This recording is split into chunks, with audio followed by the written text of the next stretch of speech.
pemimpin yang beretika, yang bermoral, yang berintegritas, itu akan menolong kita sampai jauh. Kalau nyari pemimpin bermoral, belum tentu ada di istana, di pejabat, di tempat-tempat yang terhormat. Kadang-kadang kita harus melangkah keluar dari zona nyaman kita, keluar dari lingkungan yang memuji-muji kita. Pertanyaannya, apakah saudara seorang advocate, seorang pembela untuk pemulihannya orang lain?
Saya beri judul dari dua bab ini. Judulnya adalah pemimpin sebagai pembela, advokat.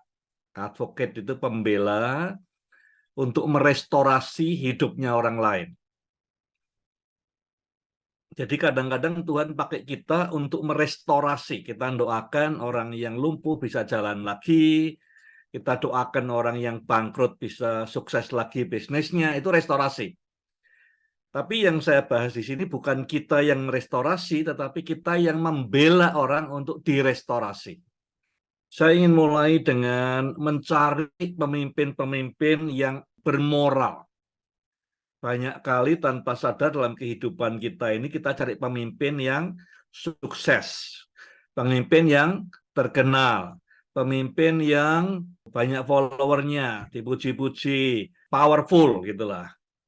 Cuman di bab ini yang Tuhan ajarkan pada saya, kita mesti nyari pemimpin yang ethical leadership, pemimpin yang punya moral yang baik. Ya, jadi pemimpin yang punya moral, integritas yang baik, biasanya akan membawa kita kepada lasting, ya, kemenangan yang berkelanjutan. Tapi kalau cuma pemimpin yang sukses, dia akan jatuh. Pemimpin yang pinter, dia akan ada ujungnya. Ya. Tetapi pemimpin yang beretika, yang bermoral, yang berintegritas, itu akan menolong kita sampai jauh. Ini sudah ngecek dalam diri sendiri. Yang dipilih pemimpin yang kayak apa? Yang punya moral yang bagus atau pemimpin yang sukses? Yang secara keuangan, powerful, punya koneksi banyak, kira-kira sudah cari pemimpin seperti apa? Nah, saya temukan pemimpin dalam cerita di pasal 7 ini, kenapa saya sebut pemimpin bermoral, saya definisikan dulu. Saya ambil dari pasal 7 ayat 9a. Jadi ceritanya 4 orang kusta, ya, itu masuk ke perkemahannya orang Aram ini, sudah tidak ada orangnya, terus dia ngumpulin di situ emas segala macam, dibawa sembunyiin, datang lagi. Kemudian mereka ngomong satu dengan yang lain. Ini tidak benar kita ini, tidak patut yang kita kerjakan ini tidak bermoral. Hari ini kabar baik, hari kemenangan, hari berkat, tapi kok kita nikmati sendiri. Dalam Alkitab Message dikatakan, this is the day of good news, kabar baik, but we are making it a private party. Kita enjoy sendiri, kita nikmati sendiri. Terus mereka bilang, kalau kita nunggu sampai pagi baru berita orang lain, kita patut dihukum. Itu yang saya sebut pemimpin bermoral. Hari di mana Tuhan memberkati, kita simpen sendiri, kita nikmati sendiri, kita enjoy sendiri, tidak ingat orang lain. Di dalam kota sana banyak orang kelaparan, makan anaknya, dan segala macam. Kita enak-enak, senang nikmati berkat Tuhan sendiri. Ya kumpulin emas, sembunyiin, kumpulin sembunyiin, makan roti, kue, segala macam. Di sana banyak orang menderita. Yang ngajari saya tentang pemimpin yang bermoral, yang beretika, yang berintegritas, justru orang-orang kusta ini. Walaupun dia kusta, secara sosial sudah dikucilkan, dibuang, tapi tetap integritas moralnya melewati raja dan pejabat manapun di Israel. Kita belajar dari mereka. Kalau kita mau cari pemimpin yang berintegritas, bermoral. Bukan yang sukses, bukan yang banyak uangnya, bukan yang terkenal dan segala macam. Ya. Nah, carinya di mana? Kita ketemu dari cerita ini, pemimpin yang bermoral tidak didapati di istana raja. Nggak ada. Di antara pejabat-pejabatnya nggak ada satupun yang menunjukkan pemimpin yang berintegritas, yang bermoral, yang beretika. Nah, kadang-kadang, saudara, kalau sudah betul hatinya betul, mencari pemimpin yang berkarakter, berintegritas, bermoral, beretika, kadang-kadang kita harus lihat di luar pintu gerbang. Kita kadang-kadang mata kita itu cuma ngelihatnya di sekitar kita. Yang pantas dari pemimpin saya itu ya lulusan Harvard, ya, atau yang bisnisnya kira-kira di atas sekian, yang kira-kira keturunan orang-orang ini, dan segala macam. Di luar gate ada banyak orang yang tidak kita lihat. Nah, orang kusta yang ngajari saya pemimpin bermoral ada di luar gate. Kalau kita tidak mau lihat di luar pintu gerbang, kita tidak ketemu. Ya. 4 orang kusta, pemimpin yang bermoral. Di dalam kota itu sendiri, bejat semua moralnya. Rajanya tidak percaya Tuhan, pejabatnya tidak percaya Tuhan, ada ibu-ibu makan anaknya, segala macam. Ya, pemerasan dan segala macam. Moral, etika, karakter, integritas justru ditemui di antara orang kusta di mana? Di luar pintu gerbang. Jadi minta Tuhan tolong kita untuk bisa ngelihat. Ya kadang-kadang kita bilang, wah, yang sana-sana enggak pantas kita jadi pemimpin kita. Padahal mungkin di sana kita ketemu pemimpin yang bermoral. Kalau nyari pemimpin bermoral, belum tentu ada di istana, di pejabat, di tempat-tempat yang terhormat. Kadang-kadang kita harus melangkah keluar dari zona nyaman kita. Keluar dari lingkungan yang memuji-muji kita.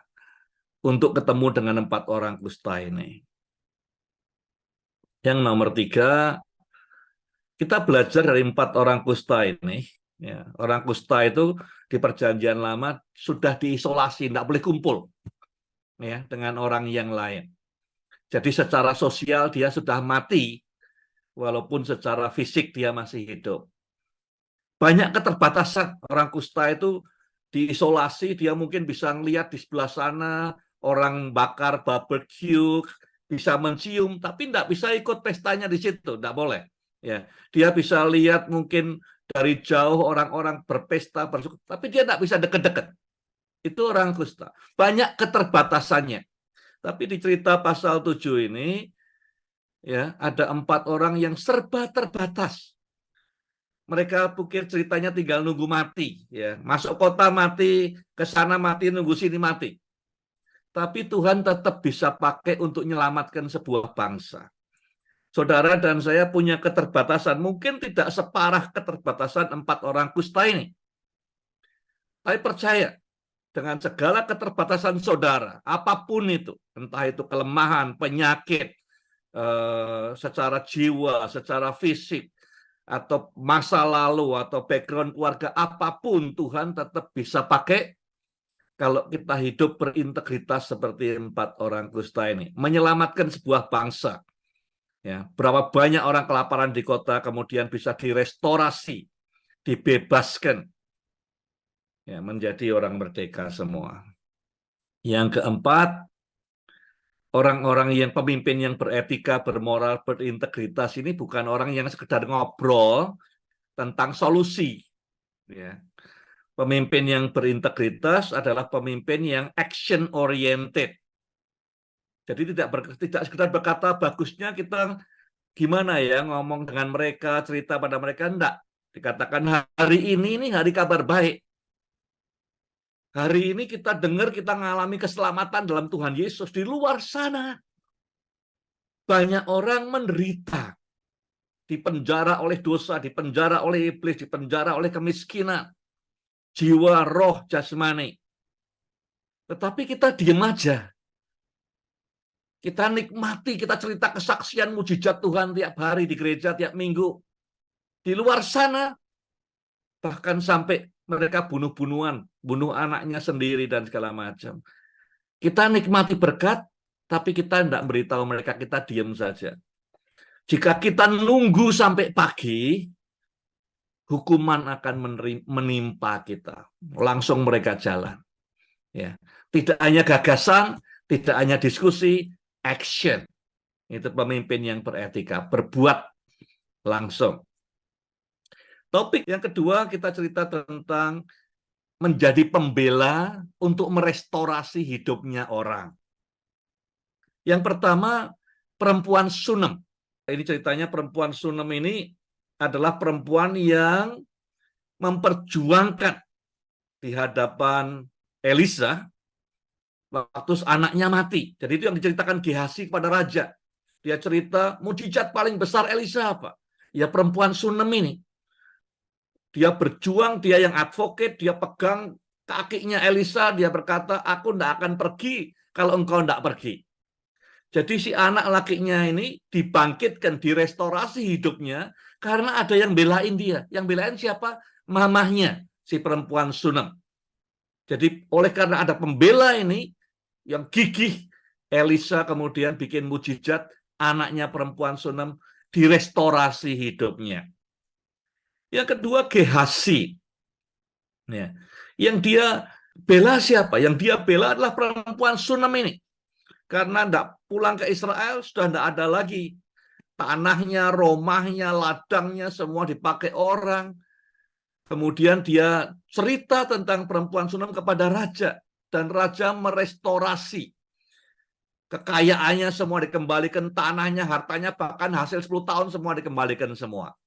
Gehazi jadi pembela buat perempuan Sunem. Yang ketiga, perempuan, gadis budak kecil ini, ya, yang ditawan oleh Naaman, budak istrinya Naaman, dia menjadi advocate, menjadi pembela buat Naaman. Dia ngomong sama istrinya supaya istrinya membujuk Naaman. Gadis itu berkata, berkatalah gadis itu pada nyonyanya, sekiranya tuanku menghadap nabi yang di Samaria itu, maka tentu nabi itu akan menyembuhkan dari penyakitnya. Jadi yang menjadi advocate, pembela, mendorong Naaman datang untuk dipulihkan adalah gadis kecil ini. Yang memulihkan siapa? Ya memang Elisa. Tapi yang advocate siapa? Yang bela siapa? Gadis budak ini.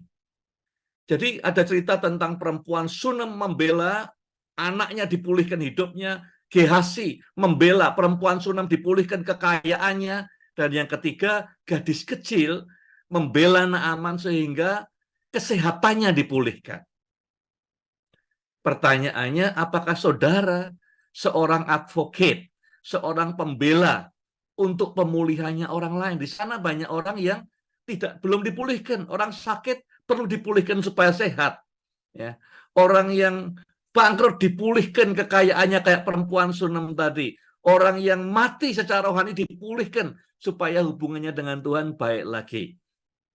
Apakah saudara sekarang sebagai pembela seperti gadis kecil orang Israel ini atau perempuan Sunem atau Gehazi?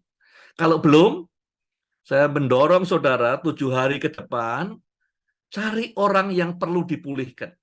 Entah bisnisnya, entah keluarganya, hubungannya suami istri, atau anak dengan orang tua, atau orang yang sakit, atau orang yang sedang berduka, perlu dipulihkan sukacitanya. Cari satu orang, bela sampai Tuhan bisa memulihkan dia.